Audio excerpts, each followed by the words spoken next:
श्रीरामपुरात पोलिसांचा 31 धमाका. गावठी दारू अड्ड्यांवर धाड. 2.25 लाखांचा मुद्देमाल जागेवरच नष्ट. प्रतिनिधी. नव्या वर्षाच्या स्वागताच्या पार्श्वभूमीवर श्रीरामपूर शहर पोलिसांनी अवैध दारूधंद्यांविरुद्ध मोठी मोहीम उघडली आहे. आज पहाटेच्या सुमारास गोंधवडी परिसरात केलेल्या धडक कारवाईत पोलिसांनी तब्बल 1,89,380 रुपयांचा मुद्देमाल हस्तगत करून तो जागीच नष्ट केला आहे. या कारवाईमुळे अवैध दारू विक्रेत्यांचे धाबे दणाणले आहेत. नेमकी कारवाई काय?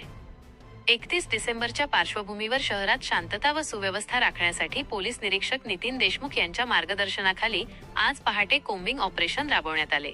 यावेळी गोंधवणीतील वडरवाडा परिसरात मोठ्या प्रमाणावर अवैध गावठी हातभट्टीची दारू तयार केली जात असल्याची माहिती मिळाली होती.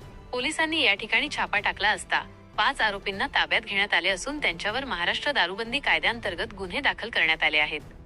काय काय जप्त केले? या कारवाईत पोलिसांनी मोठ्या प्रमाणावर साठा जप्त केला. तयार दारू 19,300 रुपये किमतीची 193 लिटर गावठी दारू. कच्चे रसायन 1,70,080 रुपये किमतीचे 2126 लिटर कच्चे रसायन 20 प्लास्टिक बॅरलमध्ये भरलेले.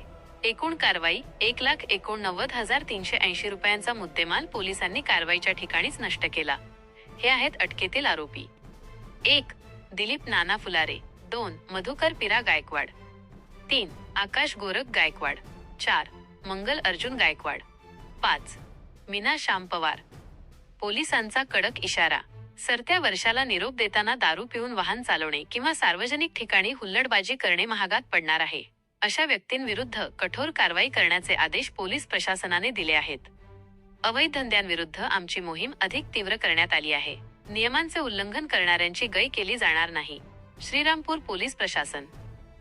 ही कारवाई पोलीस अधीक्षक सोमनाथ घारगे, अप्पर पोलीस अधीक्षक सोमनाथ वाकचौरे आणि उपविभागीय पोलीस अधिकारी जयदत्त भवर यांच्या मार्गदर्शनाखाली पोलीस निरीक्षक नितीन देशमुख, उपनिरीक्षक रोशन निकम, आप्पासाहेब हंडाळ व त्यांच्या पथकाने यशस्वीरित्या पार पाडली.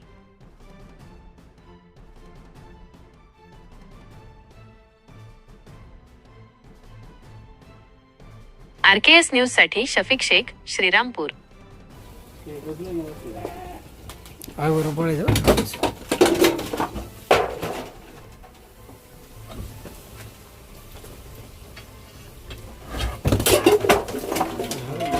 बाहेर एक एक जण ते अंगा बिंगा पडून उकळी आला विषय तो